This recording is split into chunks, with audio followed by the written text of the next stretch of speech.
I was going to start saying that this is the best advice somebody could give you, but I'm pretty sure I've said that before. Uh, it's presumptuous and it's the wrong thing to say 99% of the time. I'll just say it's sound advice. I wouldn't even call it good advice. And it's advice that I've heard many times before, and that I believe I've given before. So aside from being sound, it's generally it's relatively timeless, and that is that you shouldn't base your you shouldn't base. Did I say that right? You should not base your performance in life, or where you stand, or how you've been doing lately, or in general. You shouldn't measure yourself up against other people. I understand and I agree wholeheartedly that competition is healthy. It can be healthy. Competition is healthy. I won't get into the specifics of what that means, because that's not what I'm talking about right now. I can accept that, but yeah, when you're competing and when it's being done in a healthy way, sure, that's great. But I think most of the time,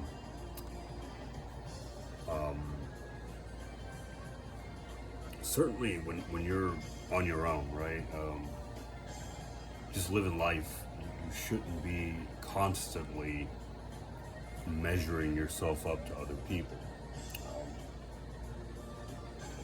As I said, if you were in competition, in deliberate competition that both of you are a part of, and like I said, it's healthy, that's something else. But when you're just living life and you're trying to compare yourself to other people, it doesn't work for a lot of reasons, but I'll start with this one.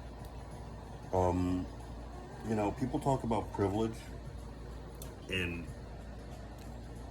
that exists. Again, I'm not going to dive into that topic like the other one. Privilege does exist, but what I'm more concerned about myself is just the fact that this goes beyond privilege. Some people are born with a leg up, but I don't believe in pointing the finger and crying, that somebody started off with more than you.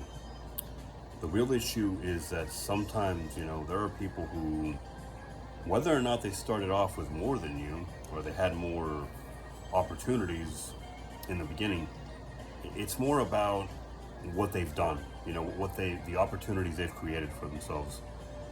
and we have to admit, plenty of people have created more opportunities than you have, than I have, than that guy over there has. And how do you look at that? How do you deal with that? You can play that game where you just kind of start crying, and you say, well, it isn't fair. I deserve the same opportunity. I deserve the same opportunities. It doesn't really work that way. When it comes to, let me break this down. Just to go back real quick, the opportunities that people were born with, you're going to have to suck it up someday. Plenty of people born with little do fantastically in life, in whatever sense of the word you want to measure that, whatever metric you want to use. And plenty of people who were born with plenty. You see those people who were born to highly successful families who become drug addicts, right? And you've got the entire spectrum in between these 2 points, which I'm not going to waste your time by enumerating individually. It's an entire spectrum. There's too much to cover in less than hours.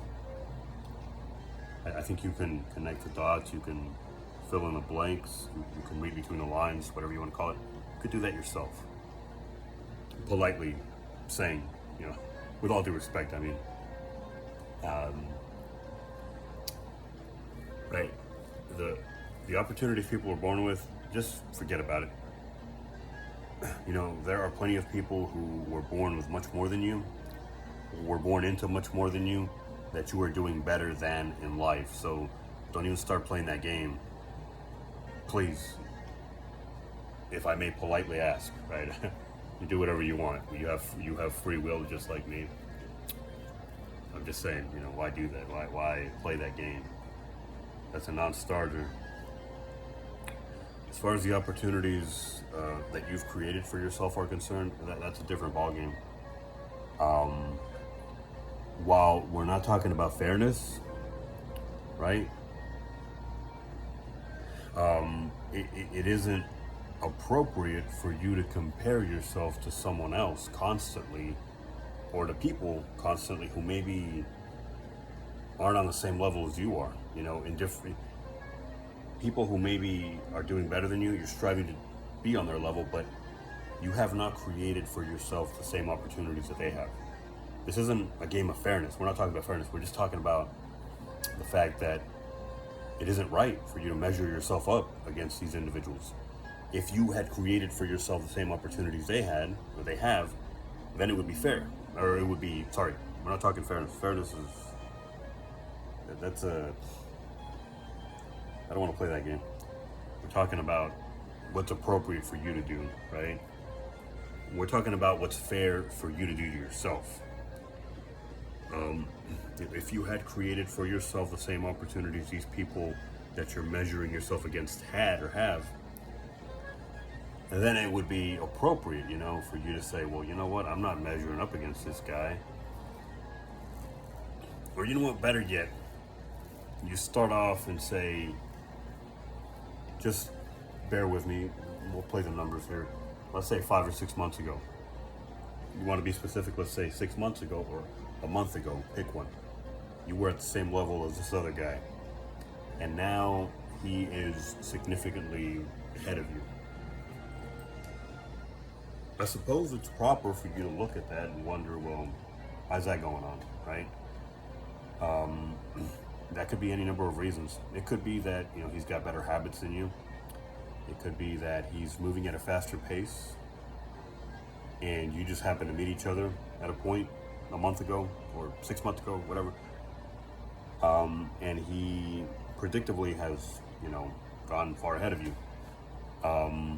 It could be that he's moving at a faster pace because he has better habits. It could be that he's moving at a faster pace because, and that's the most likely thing, by the way. It's unlikely that he just started, you know, that you guys were neck and neck, because you got to look at that too. How have you been progressing, right? If the two of you had been progressing at the same pace for a significant amount of time, for years, let's say, or at least months, and now, you know, this is happening, well, that's odd. You know, we can examine that. Why is he suddenly moving a lot faster than I am, progressing a lot faster than I am, right? That's something to consider. But that's unlikely. I mean, a wrench probably got thrown in the equation for that to happen. Most likely is that he's been moving at a faster pace than you all along. You happen to meet each other at a certain point. So that would mean that you probably started off at a higher level than he did, you know? A lot of things can happen. I mean, let's not split hairs too much, but generally speaking, you probably began at a higher level. And at the paces at which he's moving, you know, he met you and then he passed you, right? He or she, sorry. Could be better habits. It could be better, well, it all comes down to habits. I was going to say better time management, better mechanisms, better systems of doing things better. It all boils down to better habits. So see, what I mean is, and I'm going to just nip this not a conversation. I'm gonna nip this, not a dialogue, right? It's a monologue. I'm going to nip this, whatever this is, in the bud and just say, well, you see, it doesn't really, I'm not going to open up the topic too much, but let's just stick with this, you know. See, it doesn't boil down to where you began at all, right? We've covered at least one aspect of this. It's not about where you began. It really comes down to what you do with what you have. you know, having good habits, for instance, as I've said, can allow you to progress in life, to progress significantly, and even overcome the people who were born with more than you. Now, I don't want to open up another topic. This will be slightly related, but I want to cover this if I may. Right, like I need your permission. I'm sorry, that was disrespectful. Right? It's not the way it sounded. I'm gonna do it anyway. You know, if I may. I apologize if that sounded bad. But what was I gonna cover? Habits. You know, that opens up another sort of rabbit hole, I guess. I hate that term, but I'm going to use it.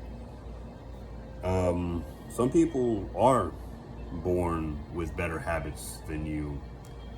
Let me explain better. Some people are born into better habits. They learn them from their environment, maybe from their parents, maybe from the private school they went to. I don't know. You know, they're exposed to better in terms of habits.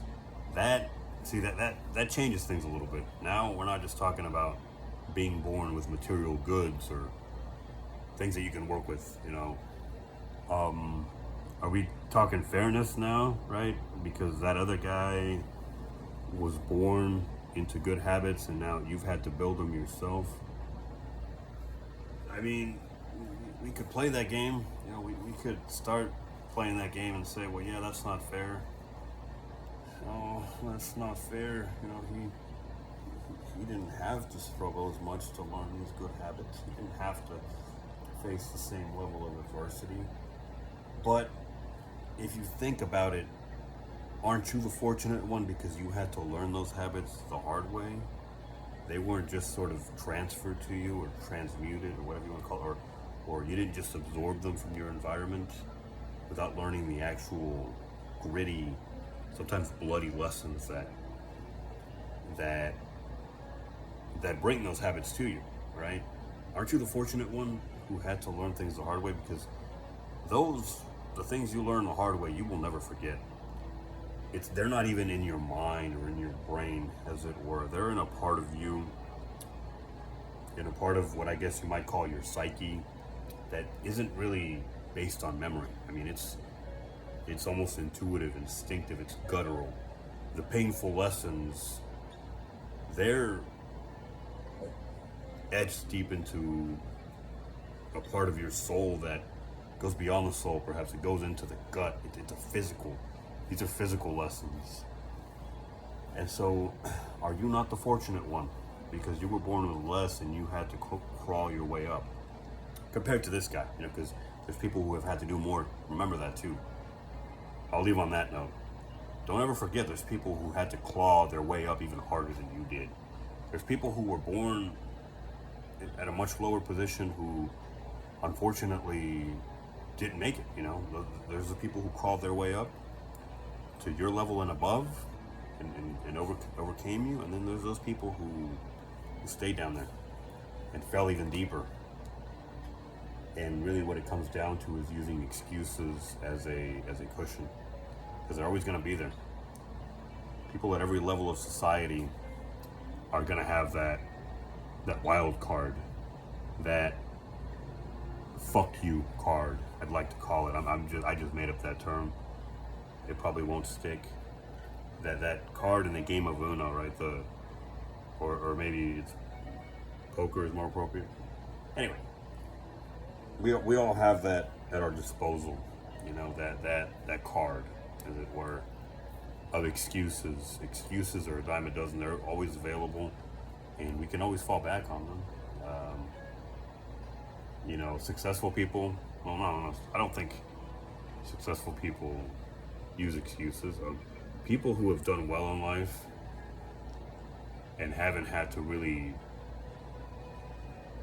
do it for themselves, those people at the high levels, they use excuses. The people who have worked their way up there don't.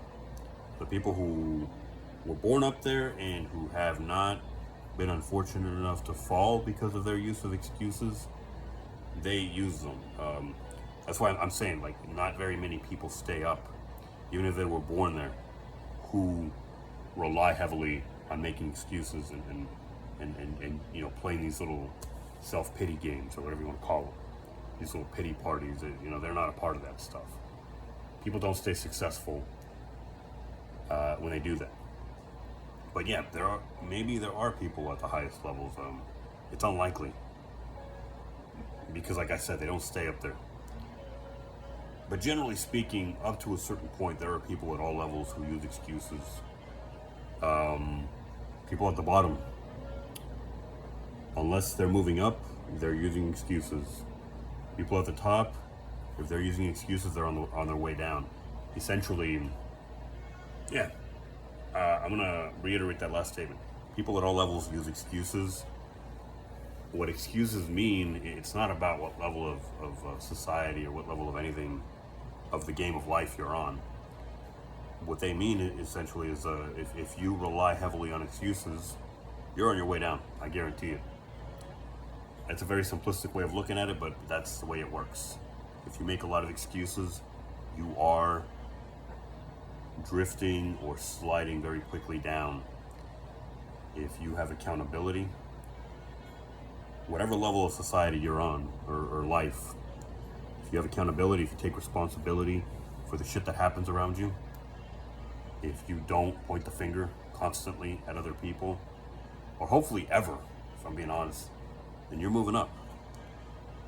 Whatever level of life you're on, like I said, you're moving up. However slowly that's happening, you know, maybe your environment is not conducive to growth or to elevation in that way. And I mean, maybe you need to change environment, maybe you need to just accept where you're at, you know. And if you feel that you've plateaued, you need to do some soul searching. You know, have I plateaued because I'm not doing the right things, or have I plateaued because this is the top where I'm at? You know, you got to do some soul searching. You know, am I content, or do I want to keep going up? Do I have to change environments? And then if I do, and I move up, am I going to find another plateau? Absolutely. I'm going to find another plateau. I may even move to an environment where the plateau is even lower and I'm forced down. It's possible. With woke culture today, you never know. You never know what kind of game you're going to fall into. I've seen it at various levels, not all levels, but right? If I'm fortunate enough to move up somewhere else, I'm gonna find another plateau. And then I guess I'll do the same. Where does the game end? At what point do I accept and find contentment? You know, what point, where does the hamster, at what point of the wheel does the hamster stop spinning, essentially? You gotta think about that, you know. That's the ultimate pitfall of success, I think, of whatever kind, you know, whether we're talking about monetary or spiritual or just anything, right? Or just being happy with life, or being able to find joy in life. I mean, that's one way of looking at success. That's one measure of success. That's the pitfall of it. Is at some point, are you going to spend the rest of your life spinning on the wheel as the hamster? Where do you get off, right? I've got this analogy spinning in my head, but I can't quite make it happen. Just give me a moment, see if I can make it work. It's like if you were going along in a speeding car, right? And let's just say, for argument's sake, this car is never going to run out of gas. Maybe it's an electric vehicle. Let's move up in the future a little bit. It's solar powered. This vehicle's not going to stop moving. Maybe it's connected to a track that keeps it recharged, that keeps it powered, right? You know, like those little toys that you used to play when you were a kid. Those little race tracks where the car didn't have power. It was connected to the track, and the track powered it, right? Anyway, this car's not going to stop moving. it may slow down. It's moving at a pretty dangerous pace. It may slow down, but it's very unlikely. You're gonna have to take that gamble. Um, and you're going around the track, right? You're spinning in this wheel, as it were, and you can't stay on it forever, right? Let's say there's no food.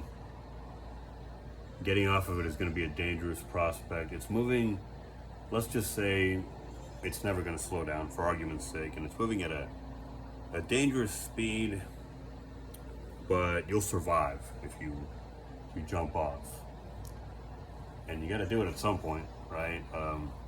But let's say that you earn money the longer you're on it. I mean, do you commit to just staying on there for life?